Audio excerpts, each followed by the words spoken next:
Um, I would like to share some thoughts with you that are in line with your motto, next step. I think that's the important issue to talk about. When you think about Stuxnet, that attack was 2 years ago. It started actually in 2009. And many people are under the impression that could have been a singular event in history. I don't think so, and I'm going to discuss some thoughts about that, while this will probably be just the door opening for a complete new direction in history of mankind, certainly in the history of warfare. So I believe that all of us will have to prepare for what's going to come, and because several things might be pretty nasty. Let's start with just an overview of terminology. When we talk about cyber warfare, it's very different from most of the stuff that is discussed in the IT security environment. The term cyber war is a little bit hyped. I don't believe that makes a lot of sense, and I try not to use this as a sales tool. When we talk about warfare, I think it is important to realize that war can only be waged by nation states. So unless a nation state is involved, or the exception from the rule would be civil war, where parties within one nation state are struggling to gain power of government, it really doesn't make very much sense to talk about war. So I reserve that term for activities which are rooted in nation states. On the other hand, at the very bottom, you see something like hacking.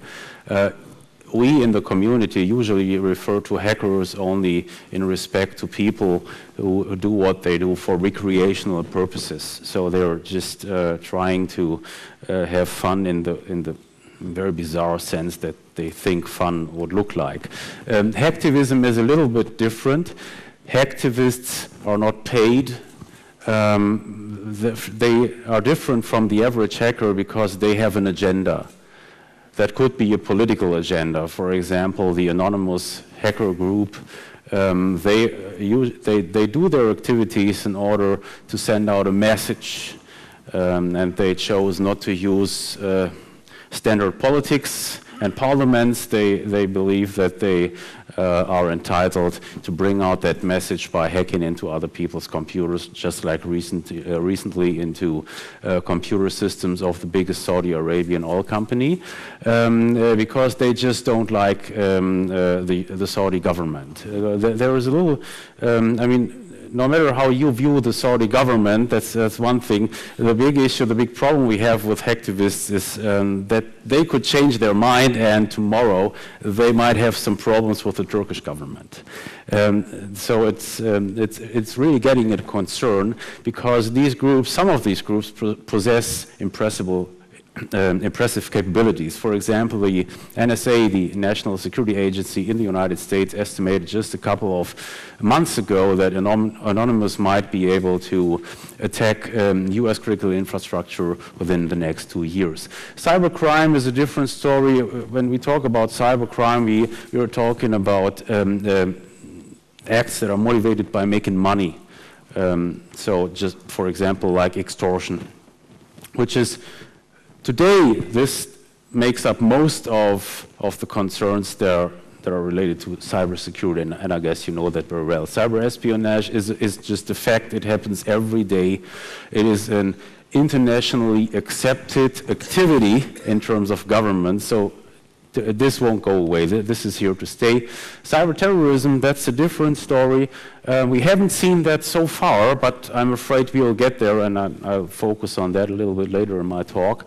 Cyber terrorism would be a terrorist group uses a cyber attack to create terror in order to promote their goals, which might be anything from Islamic radicalists to other political motivated groups. The thing with cyber terrorism is we haven't seen it so far, but this doesn't mean we won't see it in the future, because many people are afraid that even terrorists might at some point in time discover new strategies, and certainly the cyber terrorist attack, for example, against critical infrastructure would have a significant high impact. What many people don't realize is that that terrorists or rogue nation states don't need to develop technical capability on their own. They just need the budget. They just need the funding. And I'll come back to that a little bit later. So let's get back to cyber warfare. Let's try to get out the hype of that term. And in order to do this, I think a definition is very much needed. This is my definition. I use cyber warfare to refer to malicious manipulation of cyber systems supporting or substituting an act of war. This is my definition. It doesn't contain any truth, like every definition. It just needs to be useful. So if you disagree with that definition, that's fine. I just want to make sure what I'm talking about. Let's look at some examples. Certainly Stuxnet stands out here, and I'm certainly going to talk about that in some detail later on. But just to give you an historic overview, the first cyber warfare attacks that we had seen date back to 2007. For example, there was Operation Orchard in 2007 when the Israeli Air Force attacked a nuclear reactor in Syria. And before doing that, they compromised the Syrian air defense radar system. Unfortunately, we don't have any technical details about that attack, so it's more of a myth. Nobody really has some details. It's all classified and nobody talks about that. Then I believe everybody knows about those DDoS attacks against Estonia. They have been very well published.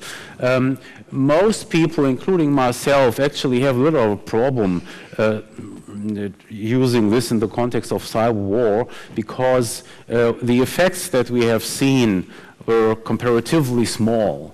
And even though we have reason to assume that this was in some way caused by the Russian government, or at least supported by the Russian government, the effect that we have seen is certainly below the threshold that we would expect from an actual act of war. Then we have the DDoS attacks against Georgia a year later, also obviously caused by some Russian forces. And that's a big difference to the Estonia case, because in Georgia it supported an actual conventional act of war, because Russian forces were invading Georgia, the tanks were already there, firing was going on, and at the same time hackers did some DDoS attacks of Georgian government websites. Then we had Stuxnet, and then I'll discuss that in detail a couple of minutes. And finally, in 2012, just a couple of weeks ago, there was another incident which I think qualifies as cyber warfare, because we saw some hijacking of Reuters and Al Jazeera news feeds, which supported the idea, or which brought out the news that allegedly the Syrian resistance had crashed in Aleppo. And this was achieved by, again, compromising Reuters and Al Jazeera news feeds to make it appear legitimate. And there are a couple of speculations that this was accomplished by the Syrian regime. So this just in terms of events that are usually discussed in the context of cyber war. Before I go into detail in respect to Stuxnet, let me give you another completely different look, kind of behind the scenes of what's going on in the United States, just to put it in a little bit better, in a little bit bigger political and historical perspective.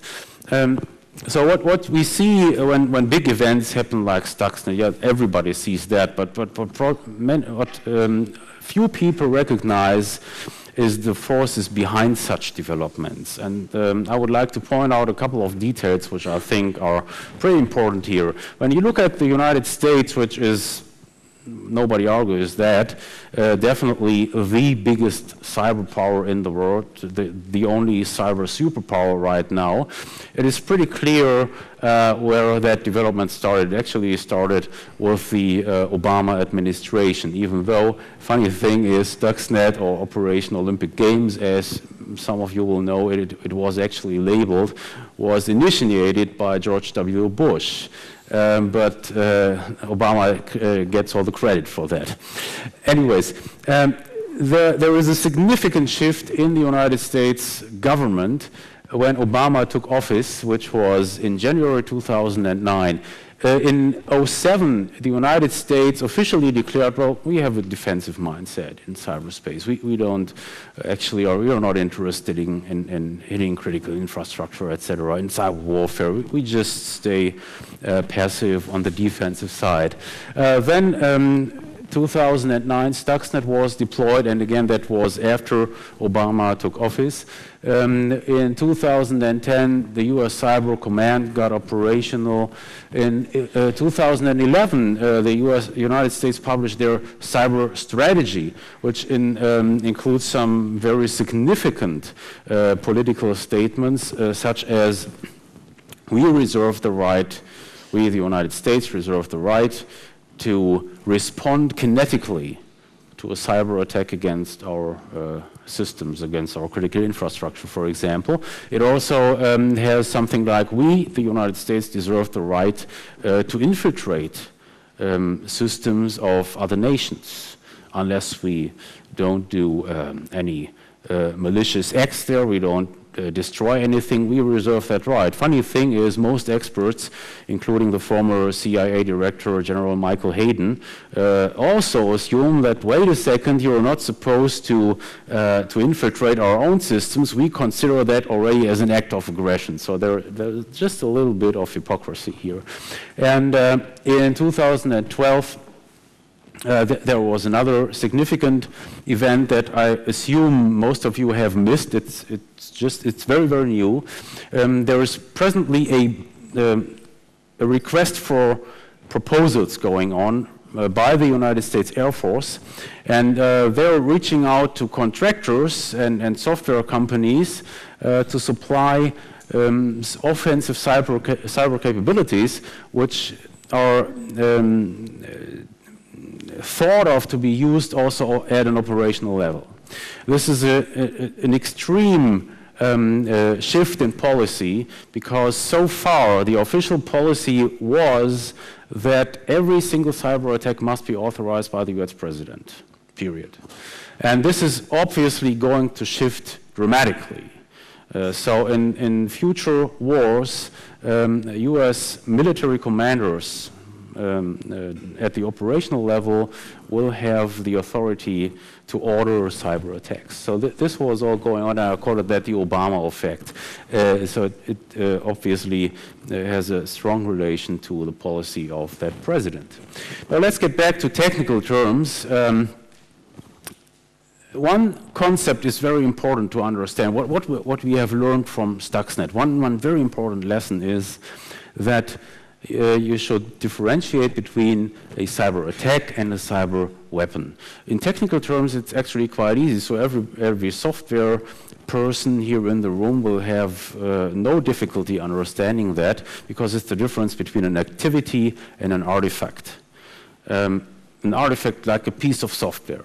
So the piece of software can certainly be distributed, for example, on a USB stick, like it has been accomplished in the case of Stuxnet. This is very, very important, because before Stuxnet, we really had not a good idea what a cyber weapon would look like, or if it could even exist. And in this regard, Stuxnet was kind of a proof of concept. Now, it's very important to understand that concept, because a cyber weapon operates, or at least can operate, autonomously, like a fire and forget missile, which means that, for example, I don't need special capabilities to use such a weapon. And it also means that I don't need an interaction with that weapon, like online access, for example, using the internet. This is a dramatic new concept, because still today many people believe that all the problems we have in cyberspace regarding security and even in respect to cyber war, it's all related to the internet. That's not true. So especially when you look at Stuxnet, it was not delivered via the internet. There was no online dialogue once that the attack was ongoing, once that the weapon was deployed. There was not even local area networking in the target facility. So the actual systems that had been compromised were compromised using old-style proprietary point-to-point communication links. I think that's very, very important to understand, because most people identify cybersecurity and cyber weapons with the internet. That's simply, from a technical point of view, that's not true. And the other thing why I point that out is that everything which is implemented in a cyber weapon can be copied and can be analyzed. This gives somebody like me with a decent level of engineering experience and capability, for example, the opportunity to reverse engineer and to understand the attack bit by bit. So unfortunately, I'm not the only guy who can do this. And I would bet that there are lots of teams all over the world, for example, in places like Russia and China, who are doing the same type of reverse engineering and who are trying to learn from that new super weapon. This will definitely take place, but certainly their results of those teams are not published. Here is something what you can do with a cyber weapon. And also I have to point out that another completely new idea that was communicated by that attack and by that weapon was what a cyber physical weapon or attack would look like. So you can actually damage physical equipment by manipulating bits and bytes. This is the idea behind a cyber-physical weapon or a cyber-physical attack. And I'll tell you in a second how that is possible in technical terms, but just to give you an idea, these are two pictures from an incident that we have seen in a power plant in 2009. We don't know if it was actually caused by a cyber attack. But what we do know is, just by looking at those pictures, it could have been. So what you see here is an electrical generator in a power plant. It's to the right side, and to the left side is a steam turbine, and the coupling is destroyed because of extraordinary physical forces. And what we do know is that you can cause such effects with a specific cyber attack that desynchronizes the generator with the power grid, which is known as the Aurora attack, for those of you who are technically interested in how that would work. So this is something you could do, and it works pretty reliably. So how is that possible? How would such a cyber-physical attack work? Well, here's another thing that you should learn from Stuxnet and Operation Olympic Games. Most of you will probably only think, or first of all think about computers and the internet when thinking about cybersecurity. But actually, in reality, the computer systems you're having in mind are only a very small part in that overall cyber universe, which is even bigger than the internet, because there are things like home entertainment systems. Certainly there are cyber systems. There are smartphones. Everybody has one. And there's the internet. So all that makes up the cyber universe. And so you could say, okay, I don't worry about home entertainment systems. If somebody messes with my home entertainment systems, that's not a big deal. You're right, but there's one thing missing in that universe, and that's the sun, that gives the energy to all those planets and to all the creatures that populate those planets. And this is what we refer to as control systems. And I'll give you an example for that just in a couple of seconds. The thing with control systems is they are not computers, but you use them, you need them today to power everything. You even need them to be able to drink water, which I'll talk about critical infrastructure later. But this is not what you think of as a computer, and certainly not of what you think of as an internet-connected computer. Here is an example. This is a very good example of such a control system, which you can also manipulate and attack. What you see here is actually a protective relay as you find it in every power plant. And I point that out because certainly if you look at that picture, you would say, well, this is not a computer. This is not subject to anything related to cybersecurity. You're wrong. It's a very important critical piece, for example, in an electric power plant. And it is a cyber system. There is no Windows running on that box. There is no, you cannot use a word processor on that box, but it executes a program. And if I manipulate that program code, I am able to create damage just like I have shown you before in that slide. And if you look very closely, you will see that this doesn't even have an Ethernet connector. You cannot connect this to a local area network and certainly not to the internet, but it does have this other connector right here. It's called MPI. It's a proprietary interface, proprietary protocol, and it actually, as a matter of fact, you could use the Stuxnet infiltration routines to infiltrate a device like that, because those are done by the same manufacturer than the systems that have been attacked by Stuxnet. But the bottom line, this is not IT. So I'm just making the point here that if you're concerned about cyber warfare and critical infrastructure protection, this is something that must be on your radar, because it might even be more important than IT systems. And another thing, another insight we have gained from Stuxnet, how is that possible? How does that work? How can I actually destroy something physical? And I have a quote for you. A quote that describes new concept weapons. The quote reads, "The new concept of weapons will cause ordinary people and military men alike to be greatly astonished at the fact that commonplace things that are close to them can also become weapons with which to engage in war."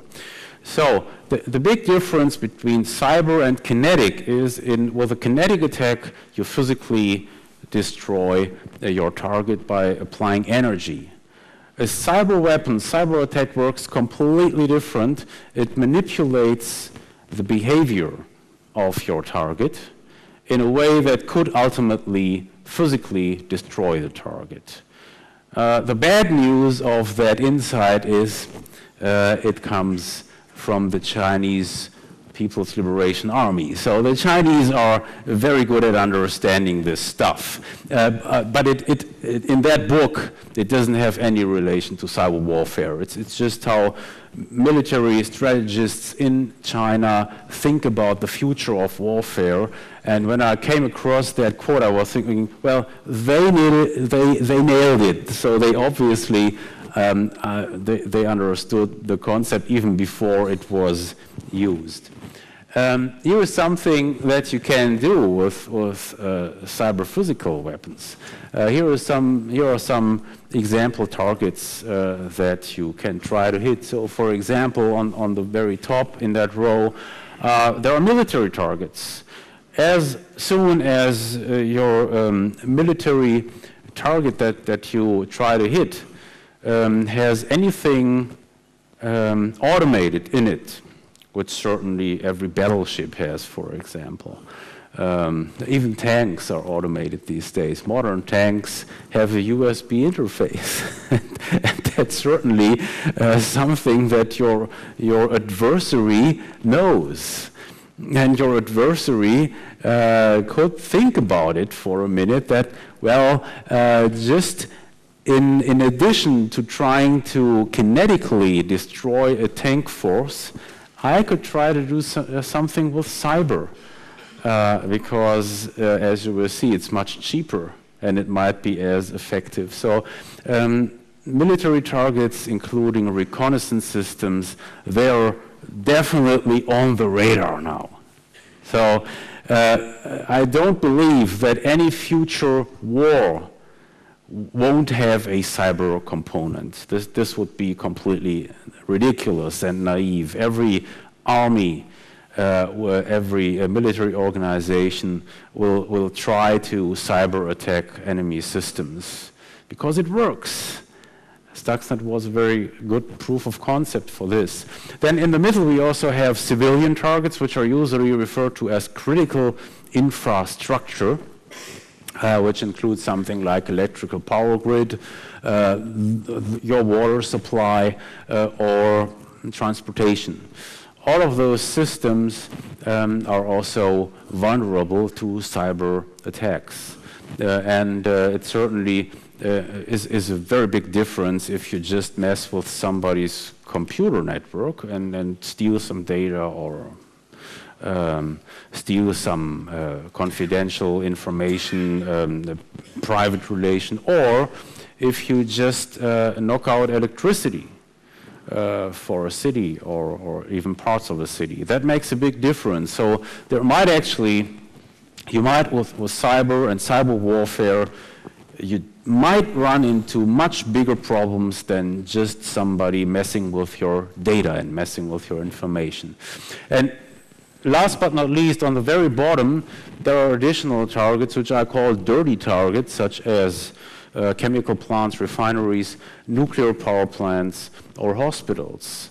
We are not worried about those targets when we discuss cyber warfare, because those would be targets that a nation state would most likely not attack, because that's prohibited by the Geneva Convention. So your adversary nation state would probably not mess with your nuclear power plants once that you have them in the future, but a terrorist group might try to do that. And also chemical facilities which process hazardous material, where a terrorist group might try to cause mass casualties by releasing poison. And that's a big issue because there are so many chemical facilities.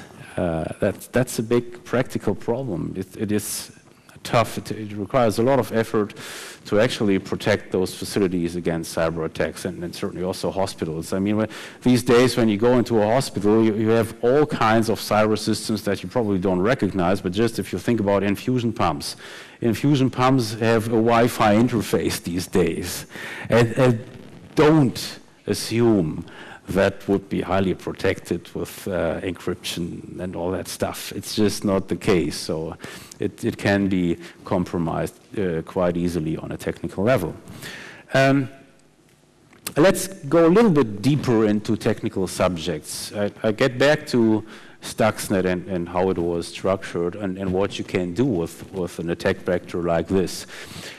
Most people think that it would be extremely difficult to create something like Stuxnet, such a cyber weapon, so that it really would require the resources of a nation state.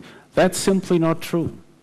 Stuxnet required the resources of 2 or even 3 nation states, but only for one reason, because the main thing with Stuxnet or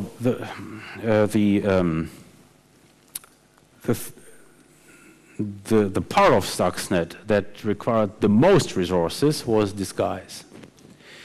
If you are, as an attacker, if you just want to do process disruption, this is something that the average hacker can do, because cyber-physical systems don't have any decent cyber protection at all. So if you're just a hacker, you can disrupt a physical process. That's very, very easy. You don't have to know anything about the specific process. If you are better, if you have more capabilities, then you can reach that level in the pyramid, then you can actively control the process. Certainly this requires that you understand something about that process, so you must have domain expertise as in chemicals or in electric power generation. A hacker cannot do this, only to a very small extent. A hacker would be able to stop your process. But that's it. So not to actively manipulate the process. And over there, from here, you can actually determine the behavior of your target. So the thing I'm trying to point out here is that Stuxnet, in a way, was very atypical because all the tremendous resources, most of them went into disguise. The idea behind Stuxnet was like in the mafia movies where the boss said, make it look like an accident. That was the ultimate rationale behind that attack. So the attackers didn't want to create as much damage as possible. We can clearly see that in analyzing the code. That was not the idea. So when you read quotes like, well, Stuxnet only managed to destroy 1,000 centrifuges, they completely missed the point. It was not the idea to destroy 3,000 or 4,000 centrifuges, because if you would have done that, certainly the Iranians would have discovered very quickly, oh, well, we are under attack. The idea was to make the Iranians think, we just don't manage to get those centrifuges running reliably. By this thinking, at some point in time, get out of their or stop their nuclear program voluntarily in face of ongoing sanctions, etc. This was the actual idea, and this is why all that disguise and capabilities were needed. But what I'm trying to point out here is that this is very atypical. We probably won't see that again because in the scenarios that we have in mind for the future, your attacker might say, yes, they shall realize that they are under attack, even by me. Probably your attacker wants to take credit for it, especially if you think about terrorist attacks. Yeah? They don't want to hide that. They just, they're proud of it if they achieve that. So I think that's very atypical. And if you only want to do process control, that's much, much easier. Just to give you an idea, in Stuxnet we are talking about around about 15,000 lines of code just in the payload. The attackers obviously had scientific process knowledge and they had a fully functional mock-up. Obviously, they were able to test the attack code on an operational IR1 cascade. We can see that just by reverse engineering the code because some of the manipulations that they do behave completely different if the centrifuge is running with UF6. So you couldn't test that on an empty centrifuge. So this is the high end that we have seen so far.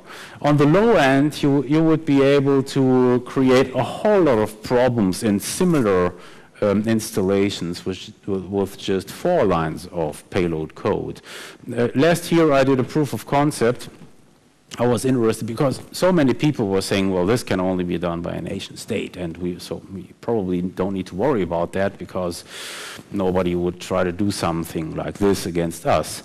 But this is just a misconception. So I was creating a proof of concept by breaking down the amount of code you would need to create a real big mess to the very least extent by taking advantage of the Stuxnet attack vector that we know, that we understand fully these days.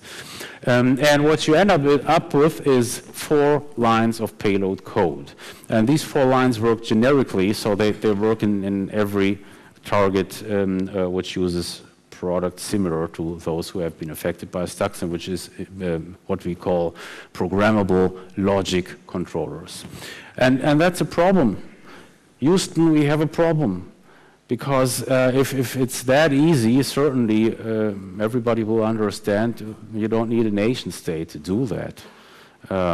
This can be done by even by some very stupid and lazy hackers, and I'm afraid at some point in time it will be attempted by stupid and lazy hackers. Okay, let's change the subject here and let's try to look at the big picture again. When you try to put this into context with military developments and defense considerations for the future, what you see here is a breakdown of different weapon systems, starting at the very top with a fleet of nuclear submarines. If you actually are interested in buying one, this is going to cost you $90 billion. This is the official number from the United States. It's not classified. Everybody can research that on the internet. And you get 14 nuclear submarines. Certainly they're top of the line, but it's going to cost you $90 billion. So the thing is, only one nation state is able to do that, and that's the United States. Then you have a stealth fighter jet fleet that sells for roughly $40 billion, so like the F-35 fighter jet program. That's cost $40 billion, and that's something that China could afford. And obviously, as some of you will know, they're having their own stealth fighter jet program. If you are comfortable with just using Eurofighters or Rafale fighter jets, well, they sell for $10 billion. Many more nation states can afford those, or a Leopard 2 tank fleet, as we have just seen in the sale to Saudi Arabia from Germany. That runs for $10 billion. If you're interested in acquiring offensive cyber capability against military targets, that will probably cost you around about $1 billion. If you're only interested in hitting civilian targets in critical infrastructure like power plants, water, transportation, and keep in mind, certainly, power plants do have a military component. So it's not 100% civilian. You would certainly be interested in hitting a power plant in an actual act of war, because your weapon systems that you need to take out might be powered by that power plant. That will be as cheap as around about $100 million to start with. So my point is that what I'd like to point out here is that this is an area that a whole lot of nation states can afford. On the globe, we have presently over 70 nation states with an annual defense budget in excess of $1 billion. And some of them could certainly say, okay, 100 million, okay, let's just do it. Let's just give it a try. Sounds sexy. It's cool. It's the cool war compared to the Cold War.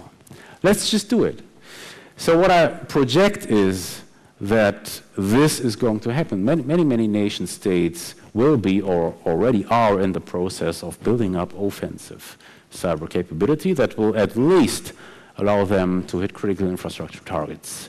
I believe it would be very naive to assume that since this is so cheap, most people will say, well, probably for ethical reasons or whatever, we won't touch it. I don't think this is very realistic. The real bad news is that this list isn't complete. If you would only be interested in doing a singular cyber attack against the nation's critical infrastructure, you might be able to do that with as little money as $5 million. That's bad. Because this is certainly in the range of failed nation states, rogue nation states, and even terrorists.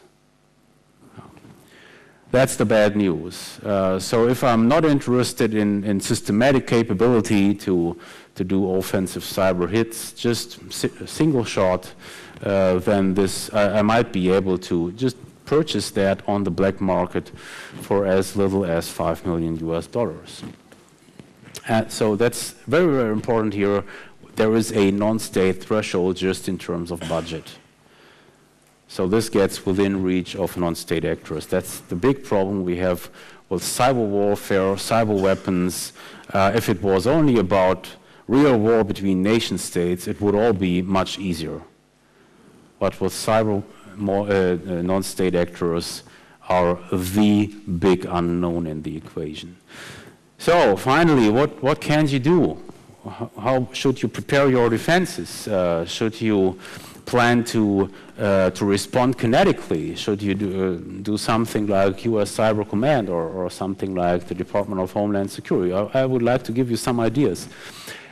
What we can definitely say that the idea to deter or to defend yourself with deterrence is very, very difficult and even insufficient because, again, you have to take non-state actors into account, and those won't be deterred, neither by a kinetic threat nor by a cyber threat. And international treaties and cyber arms control won't work. So it's a completely different story compared to nuclear, for example. You cannot control the production of cyber weapons. It's just not possible because the material that you need is bits and bytes. You don't need production facilities for enriched uranium, for example, which you can monitor with satellite surveillance. All you need is computer systems and bits and bytes. So this just won't work. And your potential negotiators on the other side from nation-state players, they will probably have a problem telling you exactly about their cyber arms programs because they just want to keep it secret. There is one big difference between kinetic and cyber. In the kinetic domain, protection may not be possible. So if you think about nuclear, there is no shelter, nothing you can build to protect yourself against a nuclear strike, right? In cyber, that's very different. In cyber, protection is possible, and actually the attack surface is man-made. And I would really like you to keep that in mind. You can protect, passively defend against cyber attacks and cyber weapons. It's, you know, with air and land and sea, so the well-known military domains, they're made by nature or Allah, but cyber is man-made. So if cyber is vulnerable, it's because somebody just messed it up. It can be fixed. And this is something I would like to suggest to you, that this actually can be done. But if you realize that and you want to go for it, you should keep in mind that it takes time. So it's much easier to create offensive capability. As everybody knows who has seen the Star Wars movie, the Dark Force, you know. The dark side of the Force is quicker, it's easier. But everybody knows that who has seen Star Wars. But the light side of the Force is also powerful. You just have to do it, and it takes more time. Let me give you, to finish, a perspective that I like to pursue here.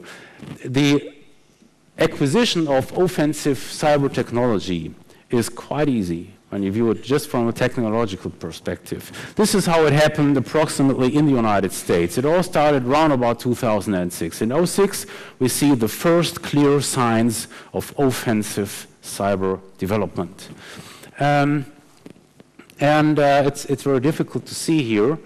In 2007, there was a proof of concept called the Aurora attack, the Aurora experiment, where the United States demonstrated how to destroy electrical generators using a cyber attack. Again, that was in 2007.